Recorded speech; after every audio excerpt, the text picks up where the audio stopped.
यहाँ पे एक भ्रष्टाचार मुक्त, एक सशक्त और समृद्ध बक्सर बनेगा, एक आदर्श बक्सर। मुन्ना तिवारी बाइट देते रहे कि सरल से हो बिल बने। देखिए जय बक्सर के सड़क करा दिले बाहर का दिन है, लेकिन और कोनो चीज के सड़क के ऊपर बोले के कोनो अधिकार ना हो चाहिए। हम यार ये बात को समझिए, बक्सर एक शहर नहीं, एक धाम है।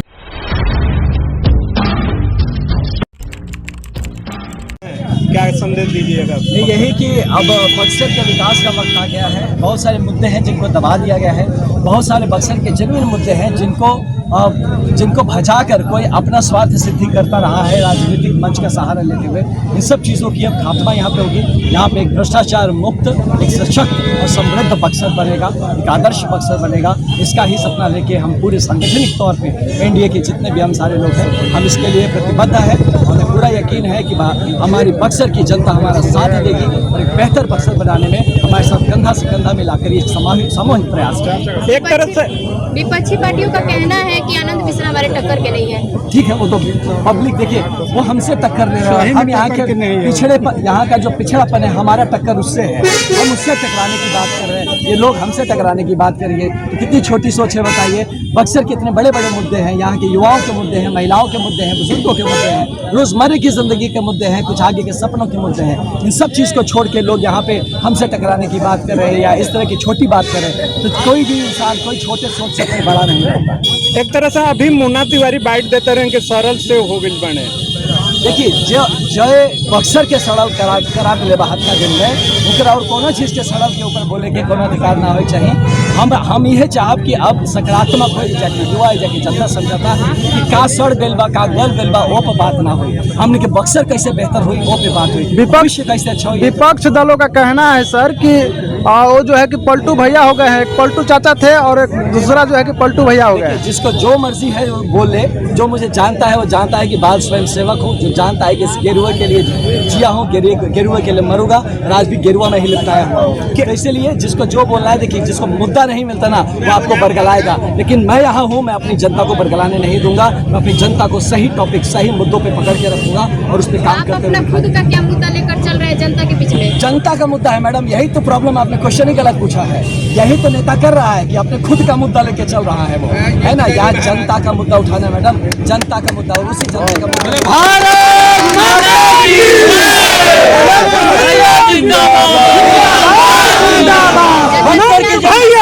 जनता से क्या अपील करना चाहिए? यही अपील करना चाहूँगा कि एक मौका है हम सभी के पास कि मिलकर एक आदर्श बक्सर स्थापित करें। एक आदर्श बक्सर इसलिए भी स्थापित करना है, बहुत सारे लोगों से मिलता बोलता भैया हो ही नहीं सकता, कर ही नहीं सकता। मैं जब एसपी था जिले का, मुझे भी कोई बोला कि ये जिला एकदम खत्म है, इसको ठीक ही नहीं कर सकते, ठीक कर दिया था। वही चैलेंज अब यहाँ पे है कि जो कहता है ये नहीं सुधर सकता, नहीं ठीक हो सकता, हम आपको वो ठीक करके और सुधार के दिखाएंगे और ये स्थापित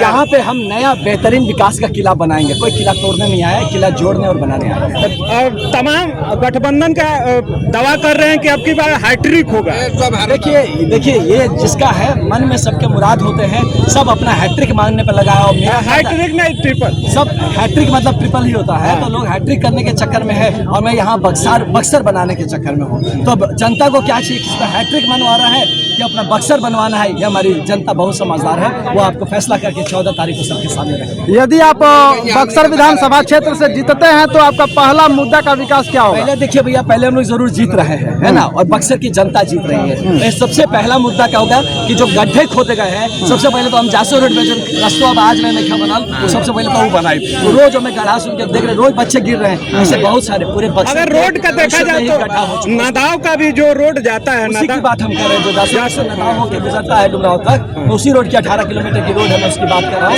उस रोड पर आप तुरंत देखेंगे आप ठीक होते हुए, बदलाव का बहार आपको पहले दिन से नजर आएगा। जहाँ तक देखा जाए अभी तक जो फिलहाल के विधायक थे उसी रोड से होते हुए हमेशा आते हैं, फिर भी उधर का रोड अभी तक बना नहीं। देखिए पता मैडम, अब ना विधायक तो नहीं देखेगा, वो तो अपने लिए विधायक बन रहे हैं। आप समझिए, लोग अपने लिए राजनीति कर रहे हैं। आपको यही देखना है कि जनता उस दावा कर रहे हैं अभी बाइट में कमीशन नहीं लेते हैं, पूर्णतः रूप से काम कराते हैं। हो सकता है कि अब नहीं लेते हो, हम कहाँ बोल रहे हैं, है ना। हो सकता है अब नहीं लेते हो, अगर ऐसा बोल रहे हैं तो हो सकता है अब नहीं लेते हो, पहले लिए। आप क्यों कह रहे हैं कि रोड खराब है? अगर हम क्या बोल रहे हैं, आपको छीटा नहीं पड़ा। मेरे छीटा पड़ा है इसलिए हम बोले खराब है, मेरा मोटरसाइकिल गिर गया था इसलिए हम कह रहे रोड खराब है। हम इसको भोगे, हम चलते हैं मोटरसाइकिल पर, हम देखे इसलिए कह रहे हैं। तो हम कह रहे हैं जनता बोल रही है और इसको हम लोग ठीक करके दिखाएंगे। हम मुद्दों को आप देख लीजिएगा, अब मुद्दों को बड़ा मुद्दे यहाँ पे देखिए आप, यहाँ पे रेलवे क्रॉसिंग पे घंटों घंटों हम लोग खड़े रहते हैं। ये कब बनेगा, कब ठीक होगा, ये ठीक करने की जरूरत है। यहाँ पे बढ़िया बच्चों का खेलने का व्यवस्था नहीं, वो कब ठीक होगा। बक्सर एक धाम है यार, ये बात को समझिए। बक्सर एक शहर नहीं, एक धाम है, काशी जैसे धाम है, बक्सर एक धाम है। ये धाम कब बनेगा, बक्सर जिसकी पहचान कब मिलेगी, ये इस मुद्दों की बात है। बहुत भैया जिंदाबाद।